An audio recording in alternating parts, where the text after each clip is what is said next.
sekali bisa berjumpa dengan anak-anak semuanya. Meskipun kita tidak bisa bertemu secara langsung, tapi Ibu berharap kalian semua dalam keadaan yang baik dan sehat selalu ya. Pada kesempatan kali ini, Ibu akan menjelaskan panorama pendidikan agama Katolik kelas 6. Panorama itu artinya gambaran secara umum. Berarti gambaran secara umum apa yang akan kita pelajari pada semester 1 ini. Anak-anak menyimak dengan baik ya. Semoga nanti anak-anak semakin mengerti apa saja materi-materi yang harus kita selesaikan pada semester 1 ini. Panorama Pendidikan Agama Katolik dan Budi Pekerti kelas 6 semester 1. Pada semester 1 ini kita akan mempelajari 2 bab. Bab yang pertama ialah pribadi peserta didik dan lingkungannya. Ini berarti kita akan mempelajari apa saja sih yang ada di dalam pribadi peserta didik dan juga lingkungannya yang ada hubungannya dengan pendidikan agama Katolik. Di dalam bab yang pertama ini kita akan mempelajari 3 subbab. Subbab yang pertama, aku bangga dan bersyukur atas keanekaragaman dan kesatuan bangsa Indonesia. Yang kedua, hak dan kewajiban sebagai warga negara. Yang ketiga, aku warga dunia. Di dalam subbab yang pertama, aku bangga dan bersyukur atas keanekaragaman dan kesatuan bangsa Indonesia, kita akan mempelajari 2 hal. Yang pertama, kita akan memahami apa saja keanekaragaman yang ada di negara kita, Indonesia. Yang kedua, kita akan bisa menjelaskan usaha-usaha apa saja yang bisa kita lakukan untuk menjaga kesatuan bangsa Indonesia. Sebab yang kedua, hak dan kewajiban sebagai warga negara.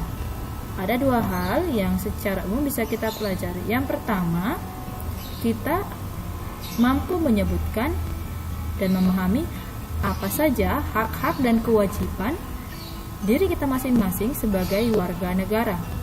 Yang kedua, kita belajar untuk meneladani sikap Yesus sebagai warga negara. Sebab ketiga, aku warga dunia. Di dalam sebab ini kita mempelajari 3 hal. Yang pertama, kita akan belajar dan memahami masalah-masalah apa saja yang dihadapi dunia zaman sekarang. Yang kedua, kita belajar dan memahami usaha-usaha apa saja yang bisa kita lakukan untuk mengatasi persoalan dunia. Yang ketiga, kita belajar dan nantinya akan mampu menjelaskan tugas gereja, yaitu diri kita masing-masing di tengah dunia, terutama menurut Gaudium et Spes artikel yang pertama. Bab yang kedua yang ada di dalam semester 1 dibagi menjadi 2. Bagian yang pertama adalah Yesus Kristus, namun dilihat dari Perjanjian Lama. Di dalam bagian yang pertama ini ada 4 subbab. Yang pertama, Nabi Elia mengajak Israel kembali percaya kepada Allah. Kedua, Nabi Amos pejuang keadilan. Yang ketiga, umat Israel jatuh bangun. Yang keempat, Nabi Yesaya menubuatkan kedatangan juru selamat yang dirindukan umat Israel. Karena bagian ini adalah Perjanjian Lama, maka pelajaran yang diberikan adalah kisah-kisah yang ada di dalam kitab Perjanjian Lama. Subbab yang pertama, Nabi Elia mengajak Israel kembali percaya kepada Allah. Ada 2 hal yang akan kita pelajari. Yang pertama, kita akan memahami karya Allah melalui kisah Nabi Elia. Yang kedua, kita akan sama-sama memahami contoh penyembahan berhala yang sering terjadi pada zaman sekarang. Yang kedua, kedua, Nabi Amos, pejuang keadilan. Pada sebab ini kita akan mempelajari 3 hal. Yang pertama, kita akan memahami bagaimana situasi masyarakat pada zaman Nabi Amos. Yang kedua, kita akan sama-sama belajar apa saja isi pewartaan Nabi Amos. Yang ketiga, kita diajak untuk mampu membedakan perbuatan adil dan tidak adil dalam hubungannya dengan Nabi Amos. Yang ketiga, umat Israel jatuh bangun. Dalam subbab ini kita akan mempelajari 3 hal. Yang pertama, kita akan sama-sama memahami apa saja sebenarnya penyebab hancurnya bangsa Israel. Yang kedua, kita akan bersama-sama memahami arti Mesias, terutama di dalam kisah Perjanjian Lama. Yang ketiga, kita akan sama-sama belajar apa sebenarnya alasan bangsa Israel begitu merindukan Mesias. Sebab keempat, Nabi Yesaya menubuatkan kedatangan juru selamat yang dirindukan umat Israel. Di dalam sebab ini kita akan mempelajari 3 hal. Yang pertama,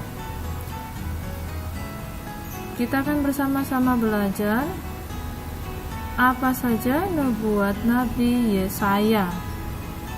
Yang kedua, kita akan belajar untuk memahami bagaimana situasi hidup ketika Mesias datang.